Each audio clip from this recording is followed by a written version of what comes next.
Tenemos unos minutitos, hay un panel aquí, hacemos una pregunta para el doctor Bravo, el doctor Brugada, por favor. Así damos paso ya a la ceremonia inaugural.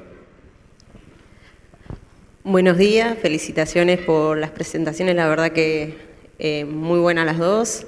La primera pregunta, bueno, para el doctor Bravo. ¿Con qué frecuencia suelen tener en el consultorio de electrofisiología consultas por síncope de sospecha de origen cardiológico, sí? Me está preguntando... ¿Con qué frecuencia tienen derivaciones de síncope con sospecha rítmica? Con sospecha rítmica, muy poca. La mayoría son vasovagales, todo dependiendo del grupo etario, de lo que estamos hablando recién. Clínicamente uno sospecha ya que si es vasovagal o no, depende de los antecedentes.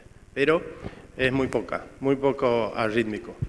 Lo mismo, el paciente tiene que ser estudiado, le hacemos todo el screening, pero no recibimos mucho. Yo, por lo menos, más son del vasovagal y hay que estudiarlo por ese lado.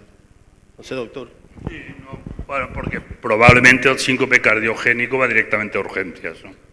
El que ves es el síncope recurrente, vasovagal, que no acaba de ir bien porque nadie le encuentra el tratamiento adecuado, ¿no? Ahora con la cardioneuromodulación a lo mejor mejoramos, tal, pero el individuo que tiene un síncope cardiogénico se rompe la crisma y se va a urgencias, ¿no? Entonces ya no le ves, digamos, como programado, ¿no? Sino que entra ya con un bloqueo AV o entra con una TV o entra con lo que sea, entonces es otro circuito distinto, yo creo, ¿no?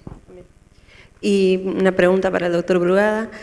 Con respecto a los aptos físicos en la población pediátrica, en cuanto a los niños, ¿qué piensa con respecto a los estudios complementarios que se solicitan? Porque a veces pasa de que hay como un concepto de que el niño es sano, que el niño no le pasa nada, y por ejemplo hace unos meses acá en Argentina, en la provincia de Córdoba, hubo muerte súbita en 5 días de 4 niños de entre 7 y 15 años, 2 en contexto deportivo, 2 que no eran en deporte, pero bueno, ahí pasó, digamos, más que nada este hincapié de que en la población pediátrica no se hace tanto hincapié en los estudios complementarios para un apto físico deportivo sobre todo, ¿no? Cuando dices complementarios, ¿quieres decir un eco, una prueba de esfuerzo? Claro, o sí, más allá del electrocardiograma, ¿sí? Bueno, yo creo que depende de las posibilidades de cada uno, ¿no? O sea, por eso he enseñado el modelo Barça, que es un modelo, el club decidió ya hace muchos años que todos los deportistas y que iba a invertir un dinero ahí, ¿no? Y ahí sigue desde hace 40 años, ¿no?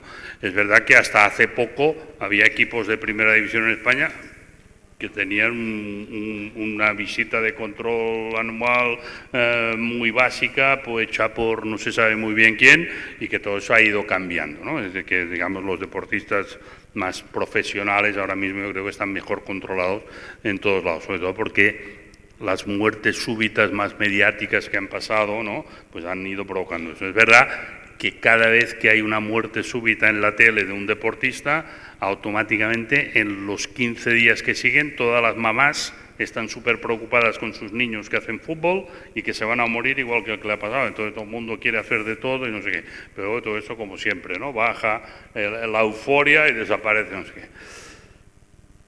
Una cosa es lo que uno cree que tiene que hacer, yo creo que si uno tiene posibilidades de hacer un electro, un eco y una prueba de esfuerzo una vez en la vida a un niño de 14 años para ver que todo está bien, a mí me parece lo más normal del mundo. ¿Hay que hacerlo a todo el mundo? Probablemente no tenemos capacidad. No tenemos capacidad para hacerlo, no tenemos capacidad para hacer revisiones a todos los deportistas. Los deportistas son todos los niños. 99% de los niños hacen deporte en el cole o no sé qué, por tanto yo creo que eso no tenemos esa capacidad de hacerlo y que tenemos que discriminar, y como tenemos que discriminar y ser posibilistas, yo digo, hombre, como mínimo hagámosles un electro, y si en electro vemos algo que nos sorprende, ya haremos cosas, ¿no? Nosotros tenemos un programa en mi pueblo, un pueblecito de 30.000 habitantes, y hacemos electros a todos los niños y niñas de 14 años cada año.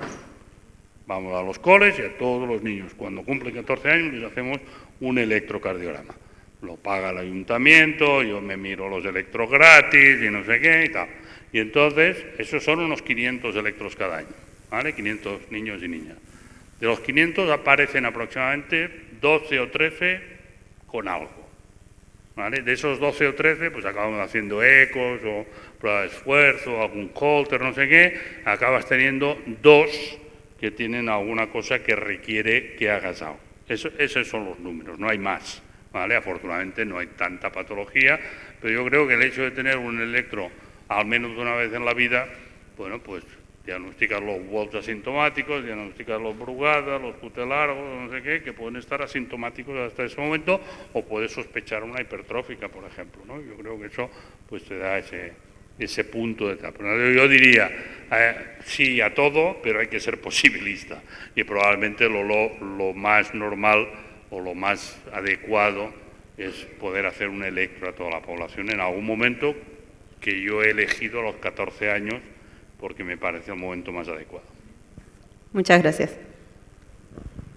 Martín Perea, muchas gracias, felicitaciones por la presentación. 2 preguntas al doctor Bravo, al doctor Brugada. Estábamos limitados por controles y monitoreos electrocardiográficos para la evaluación del síncope o de la taquiarritmia con los Holters convencionales, que tenían un límite de 24 horas, y hoy tenemos una gama de dispositivos enormes que pueden controlar desde 5, 20 y hasta 1 año, ¿no? ¿Ustedes ven que vamos a tender a hacer monitoreos más extensos en la pesquisa de los síncopes o de las taquiarritmias? Yo creo que sí, pero también nos valemos de la telemedicina, nos valemos de los aparatos, de los smartwatch, nos valemos de los... Entonces, ahora como todo esto avanza en cuanto a tecnología, aparte de todo lo que la parte médica le pueda brindar, todo lo que el paciente de por sí hace para llegar a un diagnóstico, es muy importante.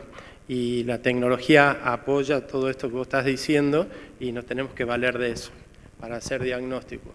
El Holter por ahí aporta poco, a veces para un síntoma de una palpitación, de un evento sincopal, lo hacemos y salen todos normales.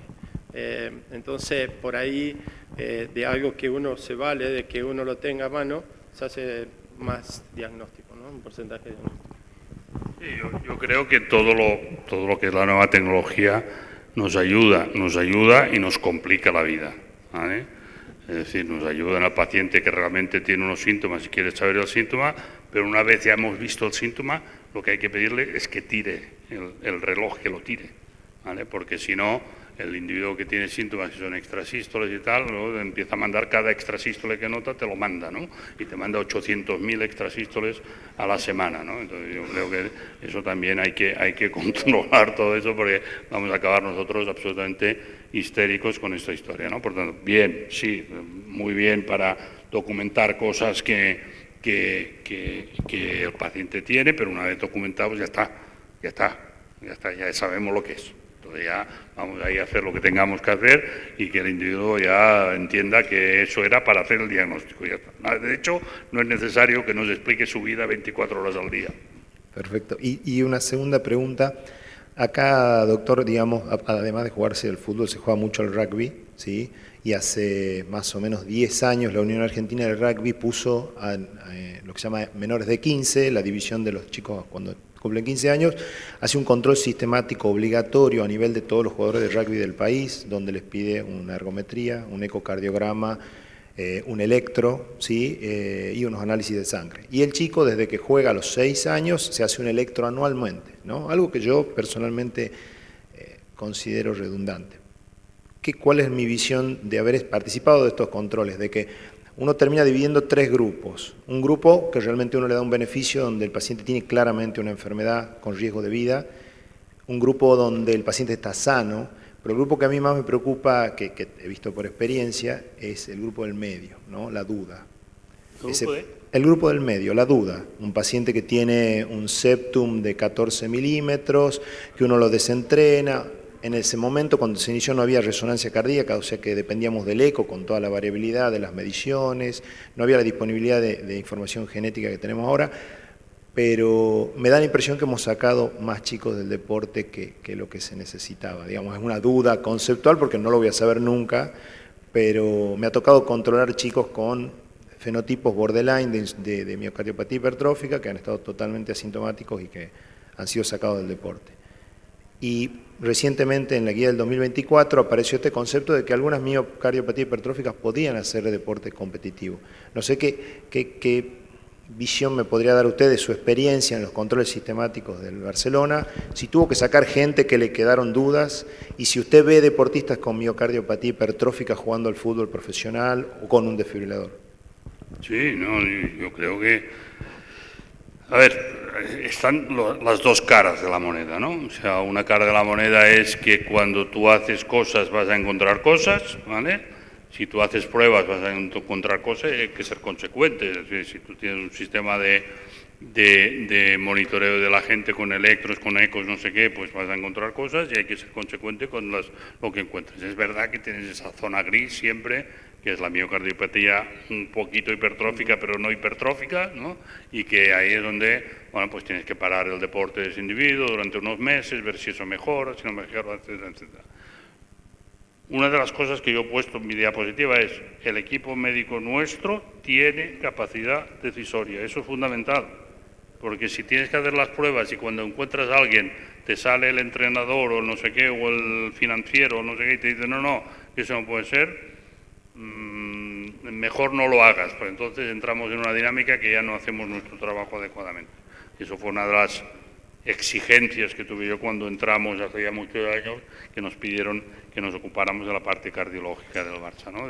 Pero nosotros vamos a decidir, y si nosotros tenemos a alguien que queremos que nos dé, sí, lo aceptaron, y la verdad es que eso se ha cumplido a rajatabla, incluso con gente de muy alto nivel dentro del club, de deportistas de muy alto nivel, alguno conocido de todos vosotros, ¿vale?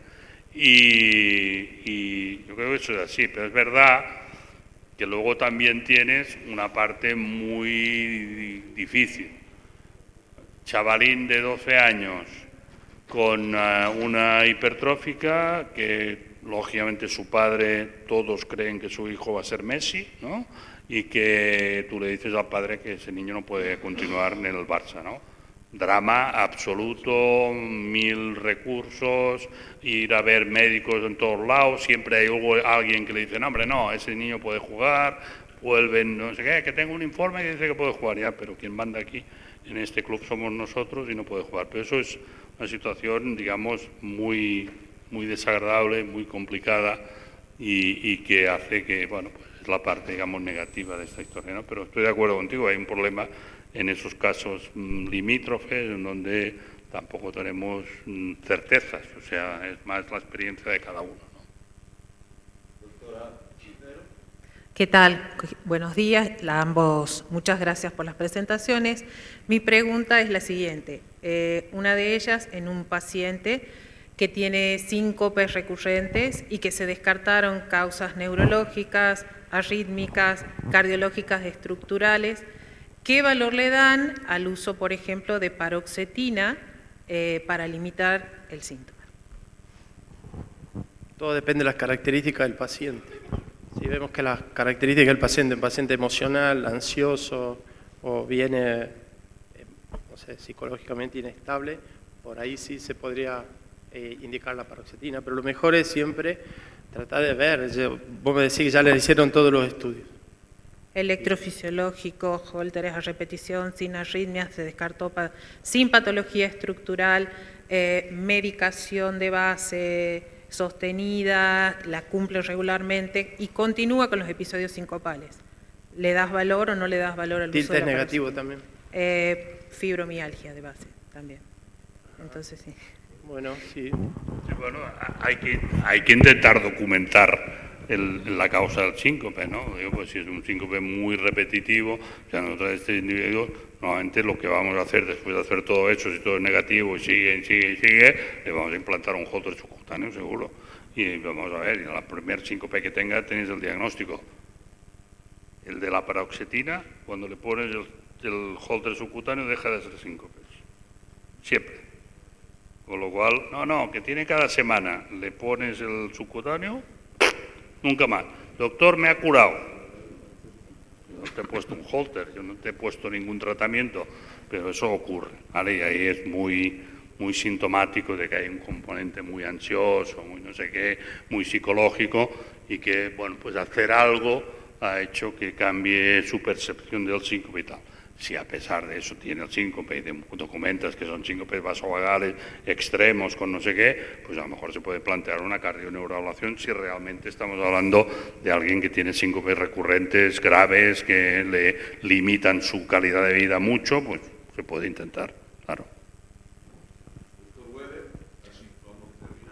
¿Qué tal? Muy buenos días, felicitaciones a ambos disertantes, geniales ambas disertaciones.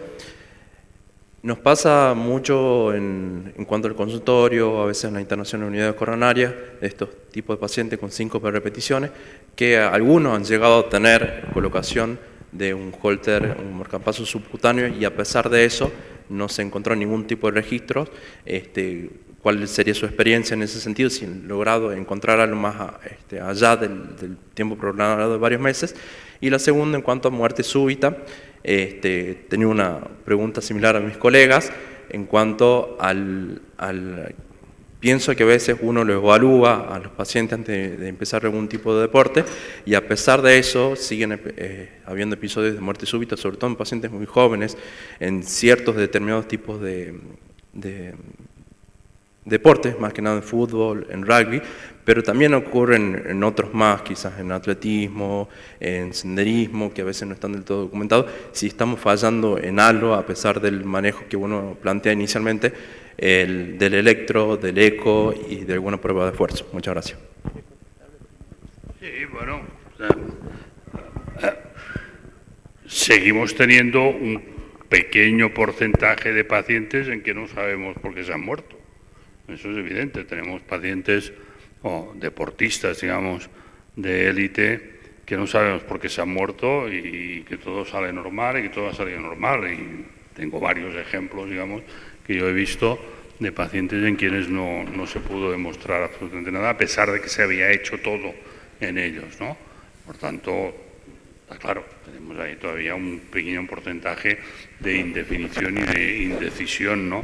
Pero yo creo que el haber sistematizado los estudios en los pacientes, en los deportistas, para diagnosticar y para descartar a aquellos que tienen cardiopatía,